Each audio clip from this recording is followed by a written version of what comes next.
The following program is a SUTV student production. The views expressed are not necessarily those of Salisbury University, the University System of Maryland, its regents, administration, officers, employees, or representatives. Well, we have Laura Mitchell today with us. She's the City Council Vice President, and she's also running for Wicomico County at large. So thank you very much for coming out to speak with us here at Salisbury University. We really appreciate it. Thank you for having me. All right, well, first things first, I just want to ask you, why did you decide to run for Wicomico County Council at large? You're working with the City Council, so what inspired you to kind of switch your campaign over? There are a number of things. One person asked me, we just got the city straight. They said, why are you jumping ship? And I said, I'm not jumping ship, I'm building a bridge. And that's really what I look at it as, trying to make sure that we have that continuity and that partnership that we have to have with the county in order to do things in the city. Not just in Salisbury, but all the 8 municipalities that we have in Wicomico County and the county at large. We need to be working in conjunction and working in partnership. There are a lot of opportunities for coordination and cooperation that exists there, and I want to be a part of making sure that that continues to happen at the county level as well as at the city level. 4 seats came open. There were 4 sitting members that aren't running for various reasons, and no other women filed to run. So I saw an opportunity, and it was a little disheartening not to see any other women running. So I felt like this was the time to take a shot at it and try to do that. I also feel like we need to really back up our local legislators, our state elected legislators in Annapolis. I've been very active with the Maryland Municipal League as a city council person, going to Annapolis, testifying, getting involved, serving on legislative committee, things like that. And being able to do that at the county level, where they really do have a bigger voice because they cover more of the area and more of the population in the state, it is a wonderful opportunity for Wicomico County to be able to bring some of that information about what our life is here and how things affect us here to our legislators in Annapolis. Mm-hmm. So how do you think that your experience on the Salisbury City Council will help the county council kind of work cohesively with other city councils, not just within Salisbury? Right. Well, I know a lot of the elected officials from most of the elected officials from the other municipalities, not just here, but across the state, because of my service with Maryland Municipal League and on the Salisbury City Council. So I have the ability to contact them and have that relationship to say, hey, we have this issue, we have this idea, have you come across this, what have you done, how did you resolve this, and not have to reinvent the wheel, but to gather a lot of information from various people. My background's in accounting, so I have that experience to bring to the table, which you don't get a lot of in the elected offices. Not a lot of accountants run for office. I'm not quite sure what's wrong with me that I do that, but why I'm different. But most people, you give them a budget book like this and they kind of glaze over and they're like, okay, there are a couple of things that they pay attention to. There's a couple of things that they want to do or don't want to do out of that. Me, I love to dive into it. I get really excited when I see it. And I go line by line by line. And with the city budget, we have been able to find quite a bit of money, a couple $100,000 in just changing some accounting practices and some budgeting practices that we were previously doing that only an accountant's perspective could bring. We have a staff accountant, we have a CPA on staff as our finance director.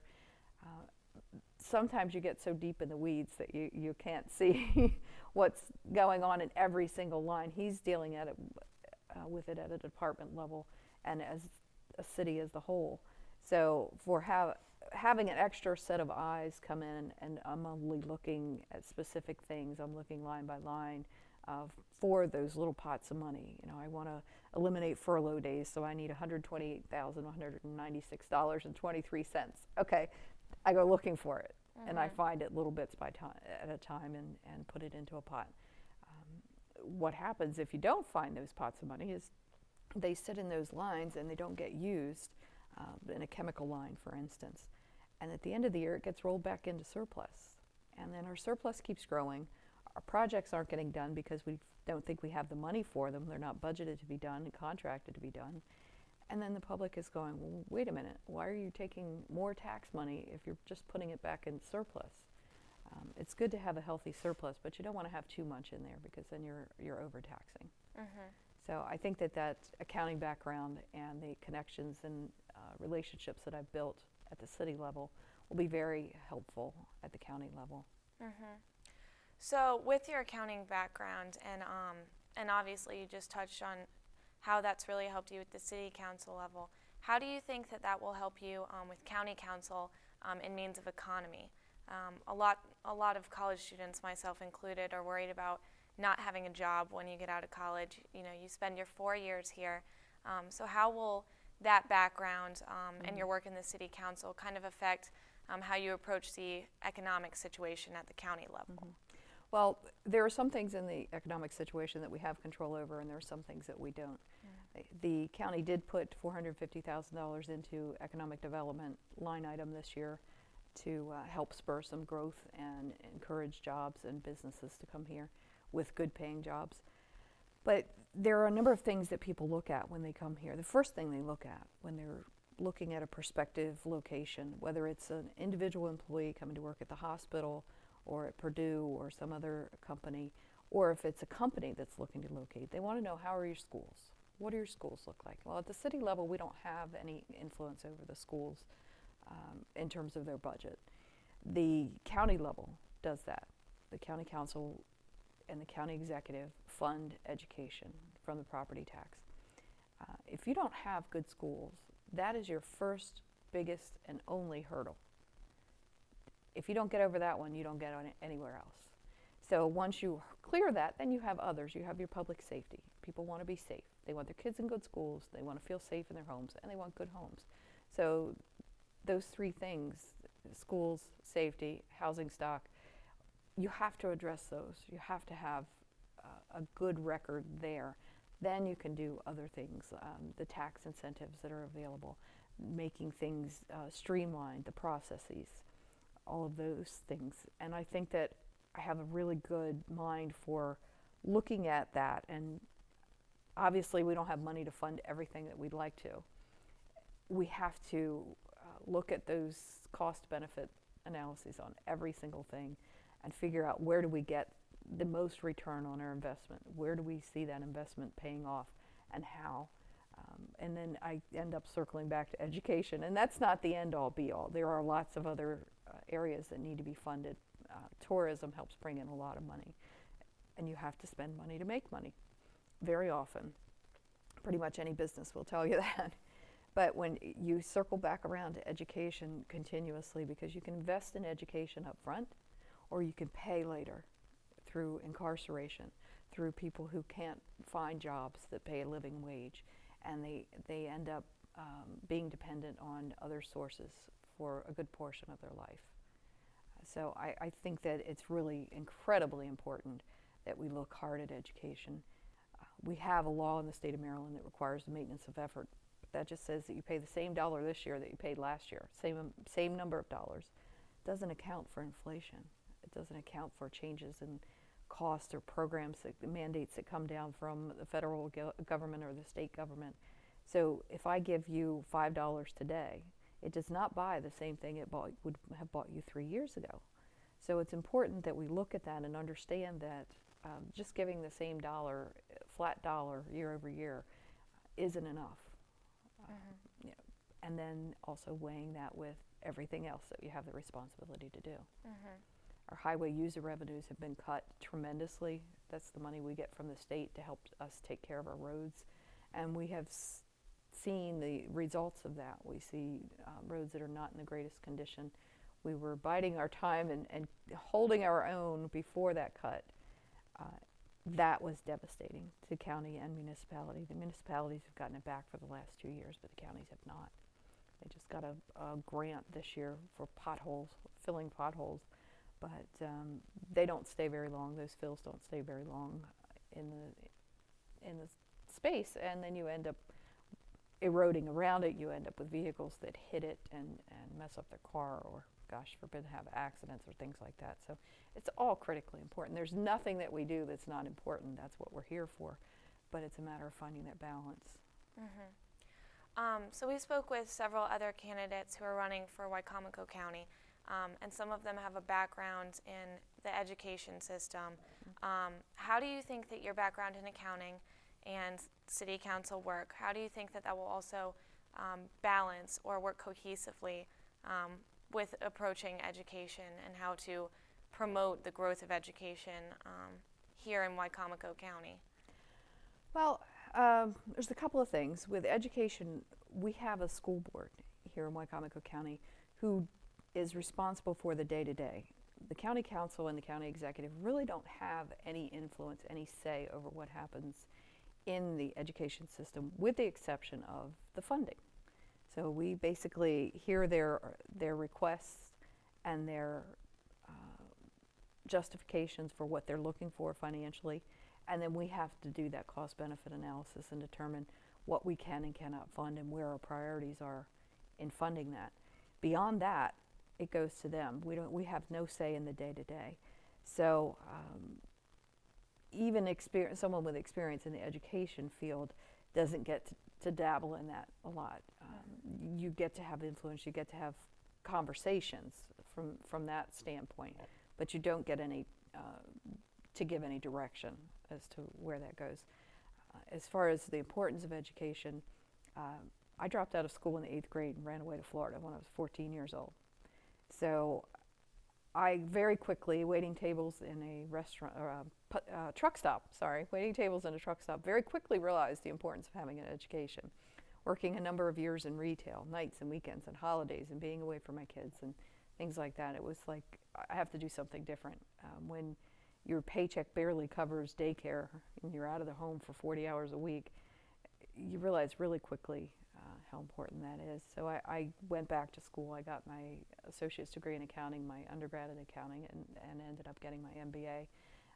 And I have seen the benefits of that, and it's critically important. So I do have a great appreciation for what that need is, and I love to teach. That is my favorite thing to do, is teaching, that aha moment when the light bulb comes on, as they start to come on one by one, and you say things one way, and some people are just like, okay, and others are still lost, and you say it a different way. And that I see a lot of similarities with serving on the city council and being out there talking to the public and trying to explain what we're doing, trying to make yourself clear. You have to understand that not everybody gets it in the same way. So you have to be willing to have those conversations and educate people. So it really is an educational process all the way around. So the Eastern Shore, we do have a lot of agriculture here. So how do you how are you going to approach trying to develop our agricultural system here on the Eastern Shore in Wicomico County if elected? Well, I'm not a farmer. I did live on a chicken farm when I was very, very small, and have family members who have raised chickens for many years. But we have a pretty well-developed agricultural base here. I'm not sure it's so much development of it that we need to worry about as not deconstructing it, that we need to allow it to flourish. They feed us. They are the backbone of the Eastern Shore. Our watermen and our farmers are very, very important. Cleaning up the bay is very, very important, making sure that we keep that water clean enough and our lands in good enough shape that they can continue to do what they do and make their living on that.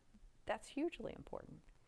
The trick is in finding the balance between how much regulation you need to, or what you have to put in place, good practices even. It doesn't even have to be regulation, but what good practices you have to put in place to keep that solvent, at the same time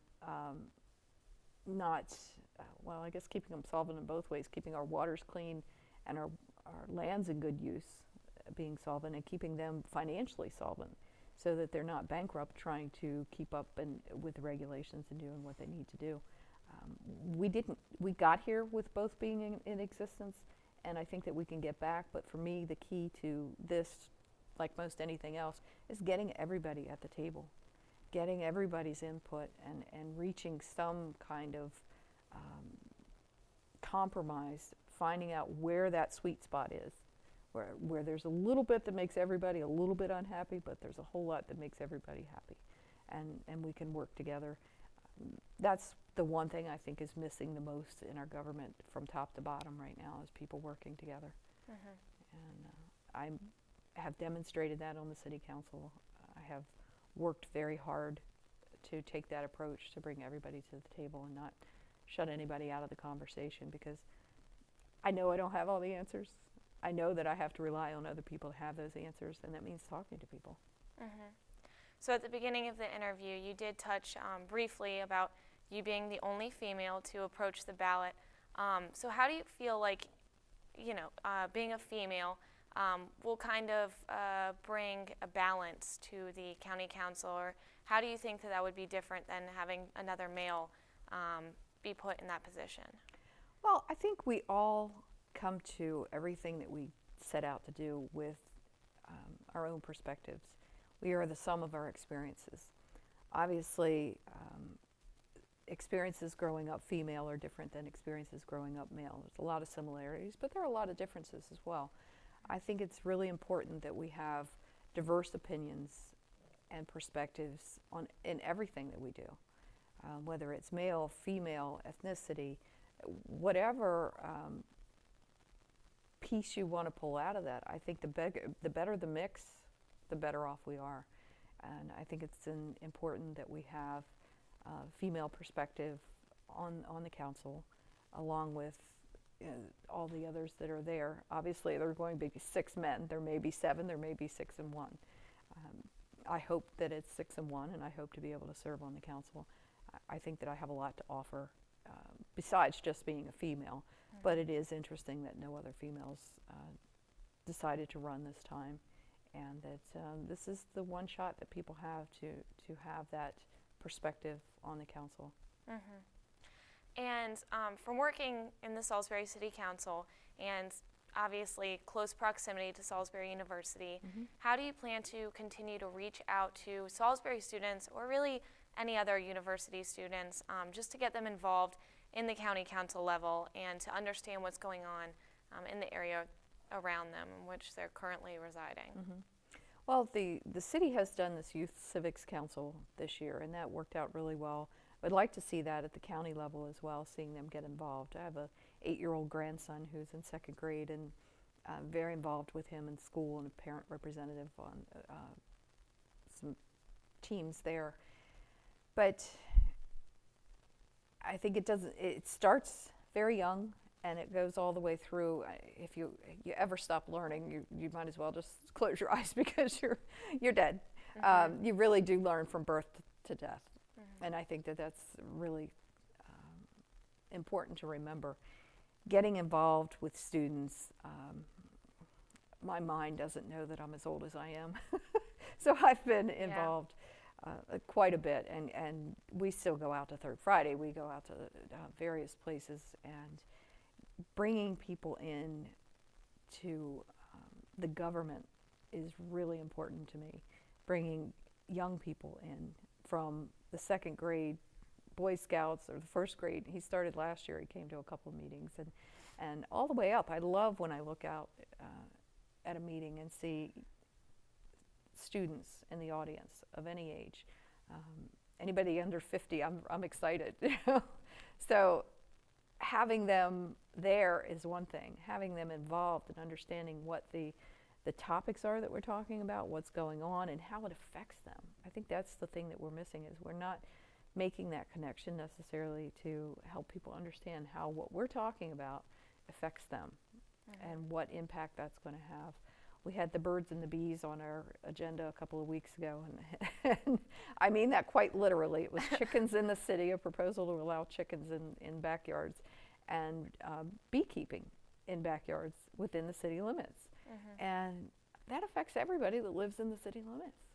So there's no reason that we can't reach out and bring people in. We see a lot of contingents. Some groups want them, some don't care. But reaching out and getting them involved and understanding that your voice is really important. Your vote is really important. 4 years ago, the Wicomico County Council race had one seat, District 4, which was decided by 2 votes. 2 votes. A couple of elections before that at the city level, there was a seat that was elected that was decided by 1 vote. So when people say to me, my vote doesn't count, I don't really need to get involved, I get very upset. It does matter, very, very much. So, and I often tell people, if you don't vote, you give up your right to complain. So claim your right to complain and register and vote. The voter registration deadline is the 14th of this month, and early voting starts on the 23rd. Yeah. Well, that's all the questions I have, but if there's anything else you'd like to briefly discuss or just say to Salisbury University students, you're more than welcome to. But, yeah, well, I would like to encourage students that are here now, even if they're registered to vote back home, wherever home is, to register here, change your address. It's very simple. There's a form. The Department of Elections building is right across from the parking garage. It can't get any easier. Go in and fill out a form and change your address to here and vote where it's affecting you the most right now. And then when you graduate and you finish school, you go on to wherever you may stay here, you may go back home, you may end up in California, who knows. But it's very easy to change your address and vote there because it does impact you, particularly freshmen coming in. You've got 4 years here, and that can make a huge difference. There have been college towns that organized, they got tired of being a town with a college and wanted to be a college town. And the students organized and got themselves elected and took over the city council, and they made the town what they wanted it to be. And I think that people too often discount the strength of their voice and their vote. yeah, definitely. Well, thank you so much, Laura Mitchell. We really appreciate you coming out, and Thank you for having me. have a great rest of your day. Thanks, I appreciate it.